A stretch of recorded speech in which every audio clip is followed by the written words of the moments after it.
And that's one of the reasons I like this Afrexim this year's AGM, because the theme is about supporting our youth, small, medium-scale enterprises, and empowering them to take charge and lead the future.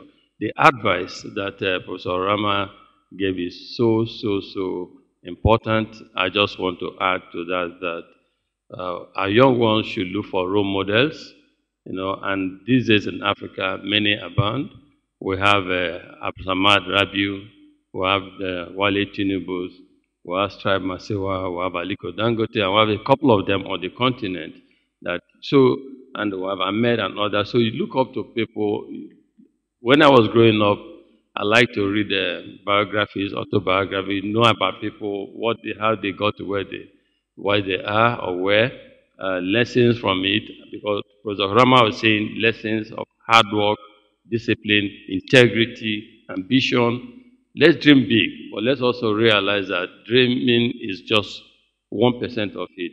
The critical component is working hard, staying focused, staying disciplined, making quick, short-term sacrifices for a better future. These are things that will help our young ones to succeed. As our young ones succeed, all of us on the continent will succeed. We succeed in so many ways. And that also is critical to the philosophy of Afrocapitalism that I'm asked to speak on. So Afrocapitalism is actually, in real terms, what we're discussing today, what we're doing here, what Afrexim is aiming to do on the continent, catalyzing prosperity, catalyzing economic opportunities, helping to create social inclusiveness on the continent. It's about, in my own journey, realizing that, I could not have gone to where I've managed to get to if I was not lucky at some point in time, if I didn't get support to get there, and thinking, what can the private sector do as we make progress, as we help to take Africa to the next level. It's about the private sector in Africa playing its own role for the development of the continent by investing. What Wale is doing, what Ahmed is doing, what Samad is doing, what Dangote and others are doing, is all helping to catalyze economic opportunities on our continent by investing in critical sectors of the African economy that help to create that prosperity that we need on the continent. In Africa Free Trade we're talking about here cannot succeed if we do not have private sector come up to play its own role by investing. We need to create food, address food security on our continent. It's not government that will do that. Government needs to create the right environment, as Professor Rama said. But we, the private sector, must step forward and help do that.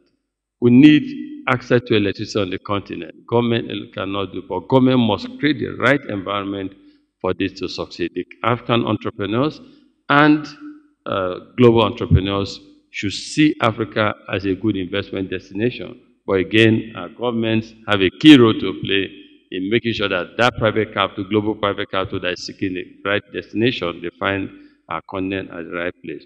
So the summation of private sector investment, interaction in helping to create and advance prosperity on the continent is at the heart of Afrocapitalism. It's a call on all of us at private sector to play our own role, invest not just what we have. I say to people, it's not what we have in bank accounts that count at the end of the day. What matters is what we do with the money, the wealth we have, either by the investments we have created to create more jobs on the continent, or by people we have helped to economically empower.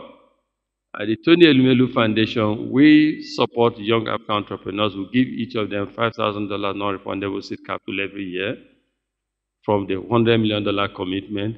Not because we have so much, but because we want to play our own role as private sector leaders in Africa to help create the next generation of African private sector leaders. But the good thing is not only us doing it, others are doing the same thing. I know that Samad Ravi has come up with even more ambitious program, but we need more. We need more of our successful people. So let's think less about what is in the bank account. Let's invest that in a manner that helps to catalyze economic prosperity.